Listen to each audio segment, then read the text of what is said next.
জাতীয় মসজিদে জাতীয় কোনো ইস্যু নিয়ে কেউ আসে না। জাতীয় মসজিদ, কিন্তু জাতীয় কোনো ইস্যু নিয়ে এখানে কোরআন সুন্নাহর আলোকে, শরীয়তের আলোকে এই বিষয়ে আমাদেরকে গাইড দেন, এই কথা বলার জন্য এখানে কেউ আসে না। আসে শুধু পানি পড়ার জন্য, আসে হুজুর দোয়া রাখেন, দোয়া করেন, এই কথার জন্য।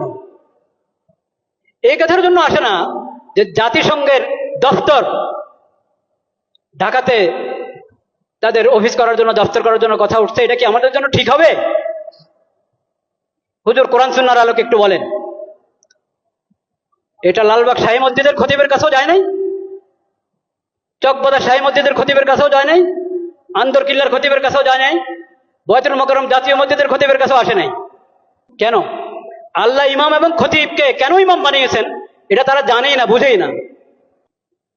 একটা ধর্ম মন্ত্রণালয় আছে, ধর্ম মন্ত্রণালয়ের মধ্যে একজন আলেমকে বসানো হয়েছে, মাশাআল্লাহ, খুশির বিষয়, বিজ্ঞ আলেম, কোরআন সুন্নাহর আলেম।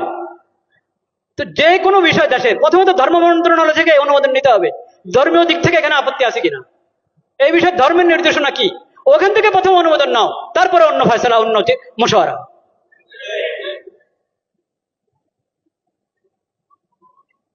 লজ্জা মরে যাওয়া উচিত বাংলাদেশিদের, যে তাদের কাছে কোরআন হাদিস থাকতে, নবীজির সিরত থাকতে, তাদেরকে মানবতা শিখাতে আসতে পশ্চিম দেশ থেকে। লজ্জা মরে যাওয়া উচিত।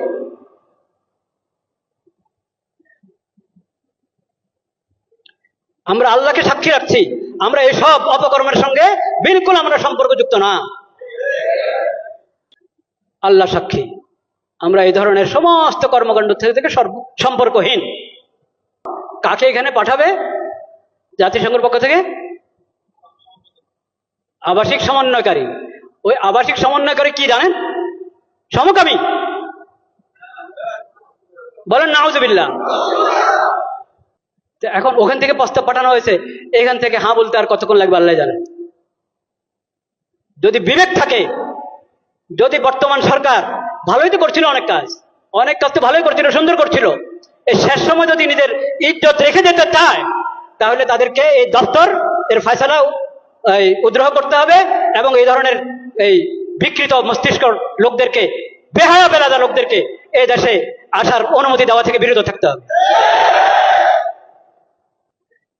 শেষ সময় নির্বাচনের ঘোষণা করে এখন নিজের ইজ্জত নষ্ট করবেন আপনারা? এইসব হারাম কাজ অন্তর্বর্তীকালীন সরকার করক তাও হারাম, নির্বাচিত সরকার করক তাও হারাম, যেই করক এসব কাজ হারাম। ঈমান রক্ষা করো।